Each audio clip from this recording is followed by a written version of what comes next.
आज की इस वीडियो में मैं आपको बताऊंगा स्ट्रेस क्या होता है, स्ट्रेस के पीछे जो काजेज़ हैं, रीजंस हैं वो क्या हैं, क्यों हम स्ट्रेस में जाते हैं, इसकी मेजर टाइप्स क्या हैं और कैसे आप स्ट्रेस को कम कर सकते हैं, स्ट्रेस से कैसे बाहर निकल सकते हैं, कैसे ओवरकम कर सकते हैं। वीडियो को एंड तक देखिएगा, बहुत ही इन्फॉर्मेटिव मज़े की वीडियो होगी। तो सबसे पहले हम समझते हैं स्ट्रेस क्या होता है। स्ट्रेस, आप मेंटली डिस्टर्ब हैं, परेशान हैं, मेंटल टेंशन चल रही है, इसको हम स्ट्रेस बोलेंगे। ठीक है। अभी स्ट्रेस के काज क्या होते हैं? रोज़मर्रा की डेली लाइफ की जो हमारी रूटीन्स में हमें जो चैलेंजेस मिलते हैं, डिफ़िकल्ट सिचुएशंस आती हैं, डिफ़िकल्ट थ्रेट्स हमें मिलते हैं, वो हमारे स्ट्रेस की वजह होती हैं, वो हमारे कॉज होता है स्ट्रेस का। टाइप समझ लेते हैं। सबसे पहले आ जाता है एक्यूट स्ट्रेस। ये बहुत ही ब्रीफ शॉर्ट टर्म स्ट्रेस होता है। लाइक आपका सुबह एग्ज़ाम्स है, उसकी आप तैयारी कर रहे हैं, सही से नहीं अभी की, तो आप स्ट्रेस में चले गए हैं। गाड़ी का एक्सीडेंट हो गया, आप स्ट्रेस में चले गए। ये ब्रीफ और शॉर्ट स्ट्रेस जिसे बोलते हैं। ठीक है। अभी इसकी एक टाइप है एपिसोडिक एक्यूट स्ट्रेस। इसमें क्या होता है, जो डेली लाइफ में होने वाली छोटी छोटी जो स्ट्रेस से रिलेटेड सिचुएशन है, लाइक अम्मी ने बोल दिया कुछ सामान ले आओ, आपने अम्मी मैंने नहीं जाना, दूर चल कर जाना पड़ेगा, इसको हम एपिसोडिक स्ट्रेस बोलते हैं। लाइक बाइक पे आप जा रहे हैं, गाड़ी जो है वो ख़राब है, और गाड़ी ख़राब हुई, कोई पंचर हो गया गाड़ी का, सड़क ख़राब है, तो ये जो छोटे छोटे स्ट्रेस हैं, बिल्कुल इनका टाइम पीरियड बिल्कुल थोड़ा होता है, इसको हम एपिसोडिक एक्यूट स्ट्रेस बोलते हैं। अभी इसके बाद आ जाता है क्रोनिक स्ट्रेस। ठीक है। क्रोनिक स्ट्रेस में क्या होता है, ये long term on going stress होता है, ये लंबा चलने वाला है।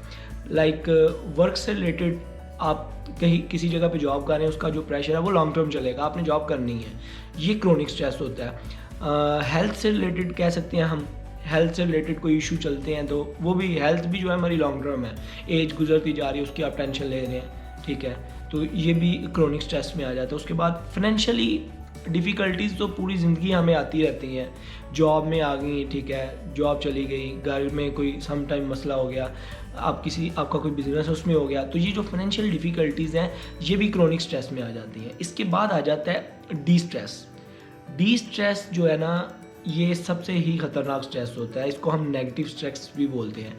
इसमें क्या होता है, लाइक आपका कोई प्यार करने वाला, जिसे आप प्यार करते हैं, लव करते हैं, वो दुनिया छोड़कर चला जाता है, तो उसकी परेशानी में जो आपको टेंशन होती है, इसको हम डी स्ट्रेस बोलते हैं या नेगेटिव स्ट्रेस बोलते हैं। ठीक है। कोई डिवोर्स होगी आपकी, ठीक है, आपने कोई लाइक जॉब से आपको निकाल दिया, ये डी स्ट्रेस या नेगेटिव स्ट्रेस में आ जाते हैं। अभी इसके बाद आ जाती है पॉजिटिव स्ट्रेस आ जाता है, जिसको हम यू स्ट्रेस भी बोलते हैं। पॉजिटिव स्ट्रेस आप बोलेंगे वो कैसा होता है, वो ऐसा स्ट्रेस होता है जो हमें मोटिवेट करता है। ठीक है, हमें एनर्जी देता है। लाइक आपकी नई जॉब है तो आप थोड़े से नर्वस हैं, तो इसको हम पॉजिटिव स्ट्रेस बोलेंगे। लाइक आप फर्स्ट टाइम ज्वाइनिंग कर रहे हैं किसी जगह पे, आप लाइक परफॉर्मेंस कोई करने लगे, उससे पहले जो आपको हल्का सा एक खुशी भी है, एक परेशानी भी है, वो जो है ना, वो पॉजिटिव स्ट्रेस में आ जाता है, यू स्ट्रेस में हम उसको कह सकते हैं। ठीक है। तो ये जो थी, ये मेजर टाइप्स थी इसकी स्ट्रेस की। अभी आगे आ जाते हैं, आगे हम डिस्कस करते हैं कि स्ट्रेस से आप बाहर कैसे आ सकते हैं। सबसे पहले आपने आइडेंटिफाई करना है स्ट्रेस की रीज़न क्या है। आप परेशान है, मेंटली डिस्टर्ब है, मेंटली टेंशन है, तो उसकी रीज़न क्या है, उसको रिकॉग्नाइज करना है, उसको अंडरस्टैंड करना है। देन आपने उस सिचुएशन से बाहर निकलने का स्ट्रेटजीज बनानी है, आप इससे बाहर कैसे निकल सकते हैं। ठीक है। इसके बाद आ जाता है फिजिकल एक्सरसाइज करना, फिजिकल एक्टिविटीज़ करना, बिजी रहना, डेली एक्सरसाइज करना, बॉडी वर्कआउट करना। ये भी कहीं ना कहीं जो है ना, आपको स्ट्रेस से बाहर निकालता है। साइंटिफिकली ये प्रूव हो चुकी है बात। वॉक करना डेली, हेल्थी लाइफस्टाइल बनाएं अपना, लाइक आप अच्छी जो डाइट है वो प्लान करें। ठीक है। उसके बाद अच्छी एक नींद लें। ठीक है। टाइम मैनेजमेंट करें, प्रॉपर टाइम मैनेजमेंट भी जो है आपको स्ट्रेस से बाहर निकाल दी। जब आपने प्रॉपर टाइम मैनेजमेंट की होती है कि ये काम मैंने इस टाइम करना है, खेलना इस टाइम है, फैमिली को इतना टाइम देना है, काम वर्क को इतना टाइम देना है, तो ये चीज़ें जब आपने मैनेज की होती हैं और ऑटोमेटिक सही से हो रही होती हैं, तो वो स्ट्रेस कम करती हैं। ठीक है। उसके बाद आ जाता है अपनी जो थिंकिंग है, जो थॉट्स हैं, उसको आपने कंट्रोल करना है। ठीक है। रियलिस्टिक गोल बनाने हैं अपने ज़िंदगी में जो हो सकते हैं। फॉर एग्जांपल, आप पढ़े लिखे नहीं, तो आप बोले मैंने प्रोफेसर बनना है, तो दिस इज़ नॉट पॉसिबल, तो आप ऑटोमेटिक स्ट्रेस में जाएंगे। आप सोचेंगे यार मैं प्रोफेसर क्यों नहीं बना।